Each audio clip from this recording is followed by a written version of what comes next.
আমরা এখানে প্রায় আজকে 21 দিন 27 তারিখ থেকে আমরা এখানে অবস্থান কর্মসূচি গ্রহণ করেছি। আমরা যারা এখানে আছি রাস্তায়, এই যে রাজপথে আমরা এতগুলো মেয়ে, প্রায় 2000+ মেয়ে আমরা এখানে কর্মরত আছি। তো আমরা এখানে আছি আমাদের এই প্রকল্পটাকে রাজস্বকরণের জন্য।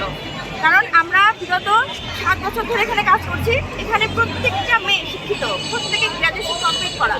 এখন এই মেয়েগুলো রাস্তায় বসে আছে। আমরা কাজ করি প্রান্তিক সুবিধাবঞ্চিত নারীদের নিয়ে।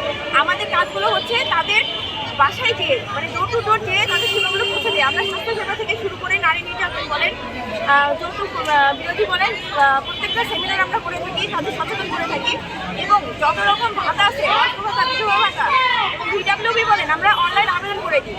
এই আবেদনগুলো আমাদের কাছ থেকে সম্পূর্ণ বিনামূল্যে তারা সেবাটা পায়। আমরা যা সেবা দিই সবগুলো আমাদের বিনামূল্যে। এখন কথা হচ্ছে আমরা সুবিধাবঞ্চিত নারীদেরকে সেবা দিয়ে আসছি।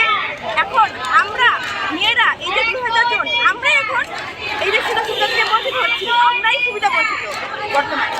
তো আমরা আজকে এখানে আমরা এই জন্য এসেছি যে আমাদের প্রকল্পকে এই দ্বিতীয় পর্যায়ে বাদ দিয়ে নতুন করে তৃতীয় পর্যায়ে আনার চেষ্টা করা হচ্ছে, মানে তৃতীয় ফেজ আনার চেষ্টা করা হচ্ছে এবং আমাদের জনগণকে বাদ দিয়ে। এখন আমরা তো প্রত্যেকে দক্ষ, যেহেতু আমরা 7 বছর কাজ করছি এখানে, আমাদের দক্ষ জনগণ বাদ দিয়ে তারা নতুন করে মানে নিয়ম বাণিজ্যের পায়তারা করছে এক কথায়। তো আমরা তো এটা কখনোই তো মেনে নিতে পারছি না, কারণ আমরা প্রত্যেকে শিক্ষিত, আমরা একসাথে কাজ করছি এবং আমাদের প্রত্যেকের যে গোল্ডেন সময়টা আমরা এখানে পার করেছি। এখন কারোরই সরকারি চাকরির আর বয়স নেই, ম্যাক্সিমামই নেই, অল্প।